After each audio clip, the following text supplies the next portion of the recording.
woman is one of my greatest mentors and coaches in life, Erin Weed, founder and CEO of Evoso. She's the creator of The Dig, a process for finding your purpose.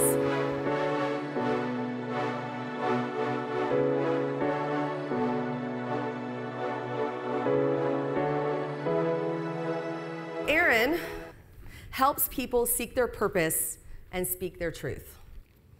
That's pretty appropriate for tonight. She recently spoke at TEDx Boulder on the topic of authentic communication and is currently the founder and CEO of Evoso. She's the creator of The Dig. I participated in that was awesome. A process for finding your purpose. Formerly, Erin founded Girls Fight Back, a company that conducts women's safety seminars across the world. She's been featured in the New York Times, Post, CNN, and was named Cosmo Girl of the Year. Ooh. An active philanthropist, Erin works with organizations including TEDx, Hollaback, Greenhouse Scholars, Unreasonable Institute, and Minds Matter. Please welcome Erin Weed. Good evening, everyone, and thank you so much for coming out this evening, and thank you so much, Kelly, for having me.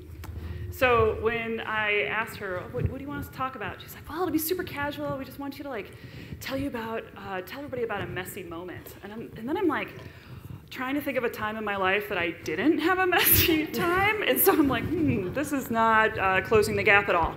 So I'm just going to go for probably the most profound messy time in my life, and that was when I was 22 years old. I had recently graduated from Eastern Illinois University, and my ultimate dream was to move to New York City and become a TV producer, specifically a documentary producer, because I've always been a storyteller. And I always wanted to tell real stories. So I got out to New York and was doing that work for about a year.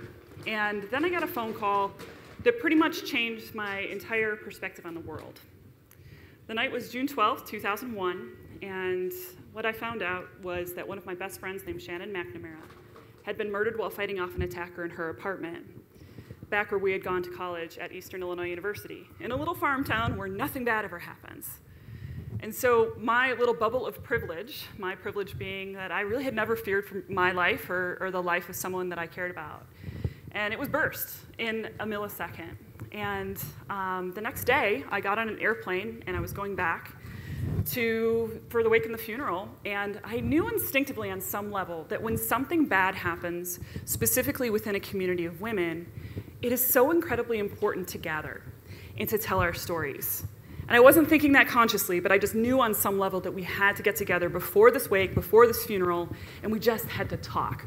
Throwdown talk, not funeral talk. You know the difference, right? It's like there's just very inauthentic funeral talk because there's nothing cool to say, there's nothing good to say, there's nothing that's gonna work.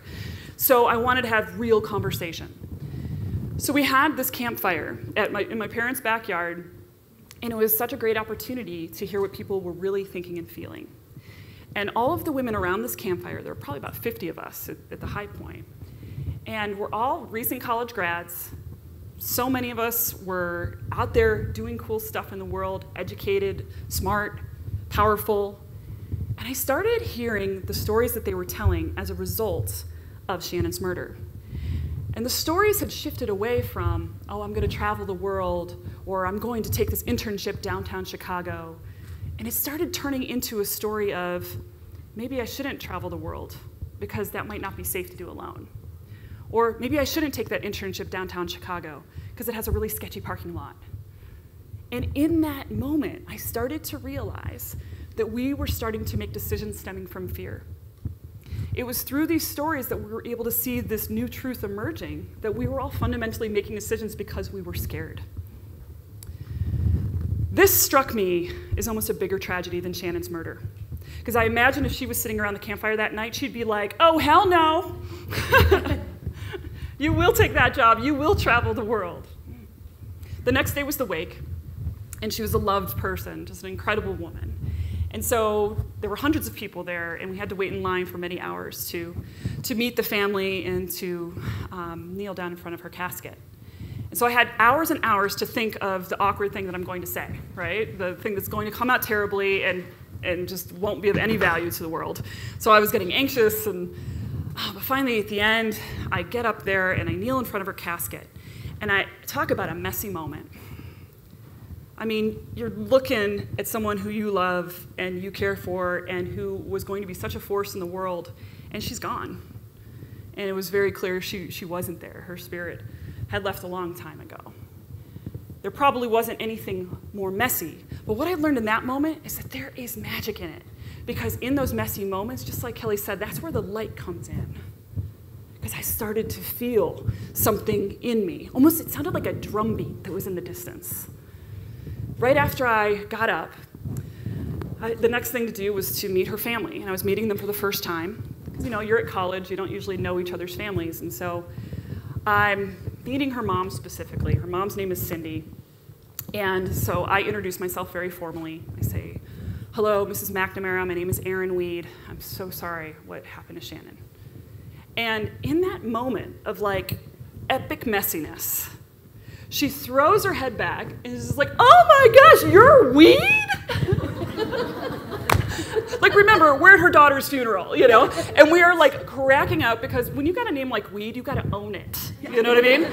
So at college, I was Weed. You know, I'm totally running for governor someday, by the way. Like, I am going to run this state. But, so another lesson that I got in that moment was like, wow, even in like the worst of the worst, the dark of the dark, we're able to laugh. And she said to me, "You know, Weed, it's kind of crazy." She still calls me Weed, by the way. She's like, "It's kind of crazy." She's like, "I lost my daughter. You don't think there's anything worse that can happen than losing a child. And yet, I'm finding myself standing here, meeting these hundreds of people still filled with fear." And I was so pulled in, I was like, well, what could you possibly be afraid of? And she said, "I'm so afraid after all this is over, the world's going to forget her name." You know how Oprah always talks about having an aha moment? Well, I think there's a different kind of moment that needs to come before those. And it's the oh hell no moment. It's the oh hell no, that's not okay. Before we get to that moment of total clarity in what we're going to do about something, there's got to be the no, this doesn't work for me, and this doesn't work for my friends, and this doesn't work for my sister, and this doesn't work for the world. And that's what I had in that moment. I didn't know what I was going to do, and I didn't say any words in that moment, but that's what I was thinking. The world will not forget her name. I went on to found a company called Girls Fight Back with the support of the McNamara family and hundreds of other people. And over 12 years, we built kind of an ass-kicking empire, I guess for lack of a better term. Me and my team traveled around the world and gave women's safety and self-defense seminars to over 1 million women at live events. Yeah. I'm one of the most highly trained women in the world in ass-kicking, so I'm super fun at parties. And in all that, I was able to write a book, and I was able to create this seminar and be in a lot of media interviews and write a column for Cosmo Girl magazine, the first one ever about women's safety and self-defense. And it really wasn't about needing myself necessarily to tell the story. There was always this drive of the world needs to know her name. And I feel very proud of one thing of all of those 12 years that I ran that company, and that's that so many people know her name. And her name is in the Library of Congress since we got our book in there. And I feel like each and every one of us has one of those stories. And I feel like each and every one of us, the world needs to know our name. Because everyone has a story and everyone has a truth. And when we stand up here in whatever format you like, whether it's writing or speaking or even just one-on-one conversation, we leave people better than we found them when we are willing to share our stories authentically from the heart. So I just want to leave you today by saying that, and this is what I do for a living now, by the way, that each of you has value. And just as you're sitting here in the audience and listening to these amazing truth tellers, please know that you too are a truth teller. And we want to hear from you too. And I hope to do that someday. So thank you for listening. Good.